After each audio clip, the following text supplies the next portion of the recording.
بسم اللہ الرحمن الرحیم۔ پھر آخر کار وہ رات آ گئی جب اللہ تعالیٰ نے آپ کو نبوت اور رسالت عطا فرما لی۔ آپ کی نبوت کے ذریعے اپنے بندوں پر عظیم احسان فرمایا۔ وہ ربیع الاول کا مہینہ تھا اور تاریخ 17 تھی۔ بعض علماء نے یہ لکھا ہے کہ وہ رمضان کا مہینہ تھا کیونکہ قرآن رمضان میں نازل ہونا شروع ہوا تھا۔ 8ویں اور تیسری تاریخ بھی روایت میں آئی ہے۔ یہ پہلا موقع تھا جب جبرائیل علیہ السلام وحی لے کر آپ کی خدمت میں حاضر ہوئے۔ اس سے پہلے وہ آپ کے پاس نہیں آئے تھے۔ جس صبح جبرائیل وحی لے کر آئے وہ پیر کی صبح تھی اور پیر کی صبح ہی آپ اس دنیا میں تشریف لائے تھے۔ آپ فرماتے تھے پیر کے دن کا روزہ رکھو کیونکہ میں پیر کے دن پیدا ہوا۔ پیر کے دن ہی مجھے نبوت ملی۔ بہرحال اس بارے میں روایت مختلف ہے۔ یہ بات طے ہے کہ اس وقت آپ کی عمر مبارک کا 40واں سال تھا۔ آپ اس وقت نیند میں تھے کہ جبرائیل علیہ السلام تشریف لے آئے۔ ان کے ہاتھ میں ایک ریشمی کپڑا تھا۔ اس کپڑے میں ایک کتاب تھی۔ انہوں نے آتے ہی کہا اقرأ یعنی پڑھیے۔ آپ نے فرمایا میں نہیں پڑھ سکتا یعنی میں پڑھا لکھا نہیں۔ اس پر جبرائیل علیہ السلام نے آپ کو سینے سے لگا کر بھینچا۔ آپ فرماتے ہیں انہوں نے مجھے اس زور سے بھینچا کہ مجھے موت کا گمان ہوا۔ اس کے بعد انہوں نے مجھے چھوڑ دیا۔ پھر کہا پڑھیے یعنی جو میں کہوں وہ پڑھیے۔ اس پر آپ نے فرمایا میں کیا پڑھوں؟ تب جبرائیل علیہ السلام نے سورۃ علق کی یہ آیات پڑھی جس کا ترجمہ ہے اے پیغمبر صلی اللہ علیہ وسلم آپ پر جو قرآن نازل ہوا کرے گا اپنے رب کا نام لے کر پڑھا کیجیے، یعنی جب پڑھیں بسم اللہ الرحمن الرحیم کہہ کر پڑھا کیجیے۔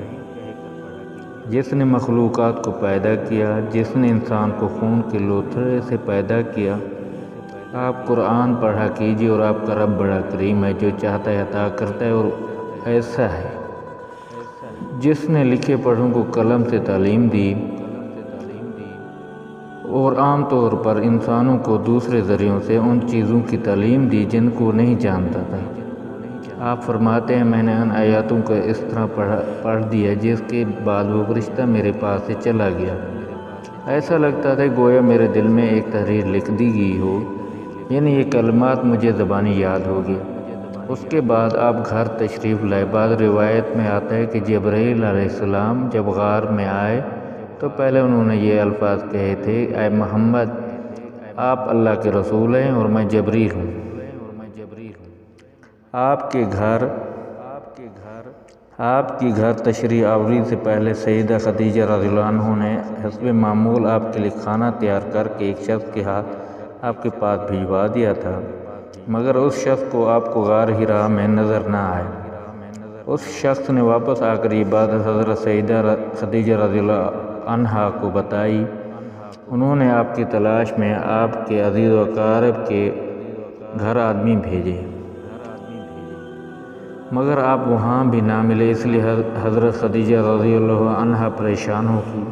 وہ بھی اس پریشانی میں تھی کہ آپ تشریف لے آئے۔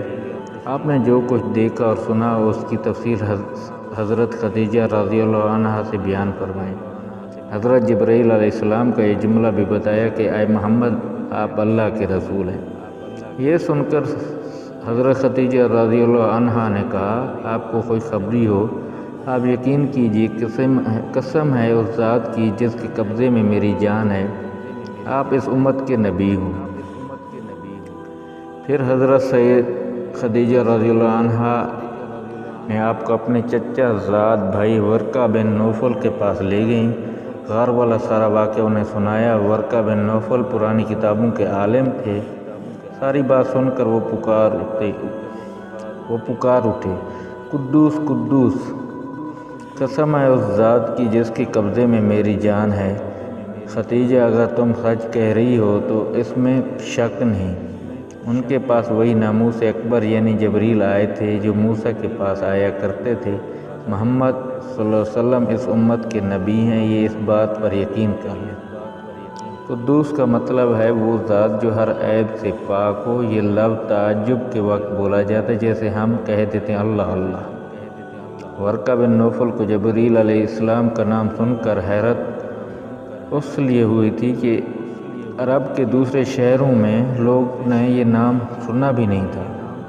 یہ بھی کہا جاتا ہے ورقہ بن نوفل نے آپ کے سر کو بوسہ دی اور پھر کہا کاش میں اس وقت تک زندہ رہتا جب آپ لوگوں کو اللہ تعالیٰ کی طرف دعوت دیں گے، میں آپ کی مدد کرتا، اس عظیم کام میں بڑھ چڑھ کر حصہ لیتا۔ کاش میں اس وقت تک زندہ رہوں جب آپ کی قوم آپ کو جھٹلائے گی، آپ کو تکلیف پہنچائے گی، آپ کے ساتھ جنگیں لڑی جائیں گی اور آپ کو یہاں سے نکال دیا جائے گا۔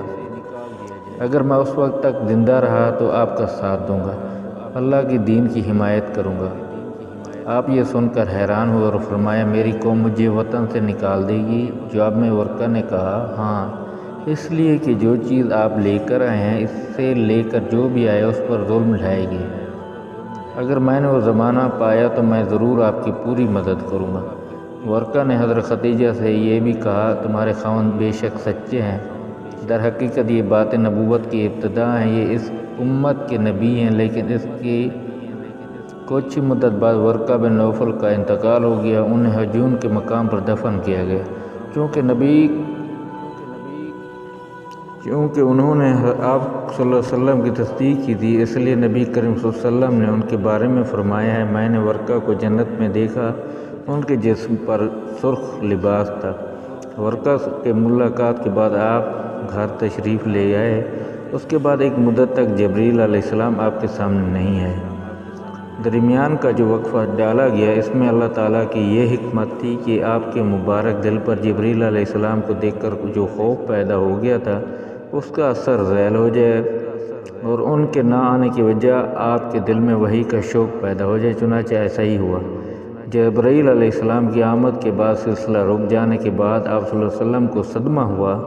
کئی بار آپ پہاڑوں کی چوٹیوں پر چڑھ گئے تاکہ خود کو وہاں سے گرا کر ختم کریں، لیکن جب بھی آپ ایسا کرنے کی کوشش کرتے جبرائیل علیہ السلام آپ کو پکارتے اے محمد آپ حقیقت میں اللہ تعالیٰ کے رسول ہیں۔ یہ کلمات سن کر آپ کو سکون محسوس کرتے، لیکن جب پھر وحی کا وقفہ کچھ اور گزر جاتا تو آپ بے قرار ہو جاتے، رنج محسوس کرتے، اسی طرح پہاڑوں کی چوٹی پر چڑھ جاتے، چنانچہ پھر جبرائیل آ جاتے اور آپ کو تسلی دیتے۔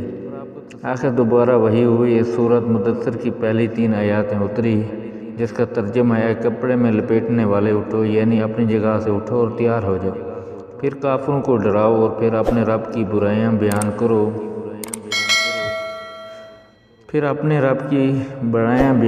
اور اپنے کپڑے پاک رکھو۔ اس طرح آپ کو نبوت کے ساتھ تبلیغ کا حکم دیا گیا ہے۔ ابن اسحاق لکھتے ہیں سیدہ خدیجہ پہلی خاتون ہے جو اللہ اور اس کے رسول پر ایمان لائیں اور اللہ کی طرف سے جو کچھ حضرت لے کر آئے اس کی تصدیق کی۔